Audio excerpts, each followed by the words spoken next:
देखिए क्लास 6 की प्रश्नावली 3.6 का प्रश्न 3, अभाज्य गुणनखंडन द्वारा दो सह अभाज्य संख्याओं 4 और 15 का मस इस प्रकार ज्ञात किया गया। यानी कोई दो सह अभाज्य संख्या है 4 और 15, उनका मस ज्ञात किया गया। 4 का उनका मस ज्ञात किया। 4 का तो अभाज्य गुणनखंड करके लिख दिया, 4 बराबर 2 गुणा 2, 2 गुणा 2 कितना होता है 4 होता है।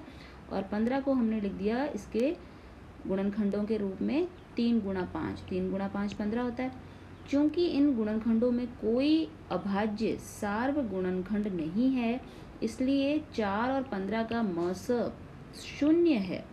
क्या यह उत्तर सही है? यदि नहीं तो सही मस क्या होगा?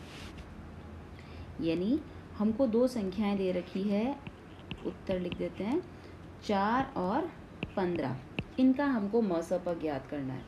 तो देखिए 4 और 15 क्योंकि सह अभाज्य संख्याएं हैं, 4 और 15 इनका मस ज्ञात करना। देखिए 4 का कितना होगा 2 दूनी 4, 2 एकम 2, इसको हम अभाज्य गुणनखंडों के रूप में लिख रहे हैं।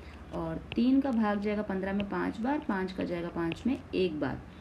तो देखिए इसको हम अब क्या लिख सकते हैं इनके गुणनखंडों के रूप में। 4 और 15 को कैसे लिख सकते हैं 2 दूनी 2, और इसको लिख सकते हैं 3 गुणा 5।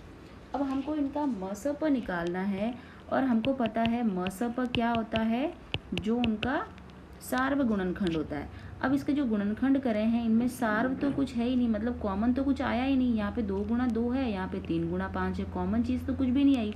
तो इसका मस क्या होगा? ऐसा जब भी होता है जब कुछ कॉमन नहीं होता, तो यहाँ पे जो ये एक बचा है ना, उसको भी हम इनके गुणनखंडों के रूप में लिख देते हैं। और यहाँ पे देखिए कॉमन क्या है दोनों में, एक। तो ऐसे केस में सार्व गुणनखंड या मस जो होता है वो 1 होता है, ना कि 0। प्रश्न में यही पूछा है कि 4 और 15 का, क्योंकि यहाँ पे सार्व गुणनखंड कुछ नहीं आया, तो इसका मस 0 है। क्या ये उत्तर सही है? तो हमको लिखना है नहीं, ये उत्तर सही नहीं है। और इसका सही उत्तर क्या है? सही मस क्या है? मस है इसका 1। ये इसका उत्तर है कि इसका मस क्या है 1 है।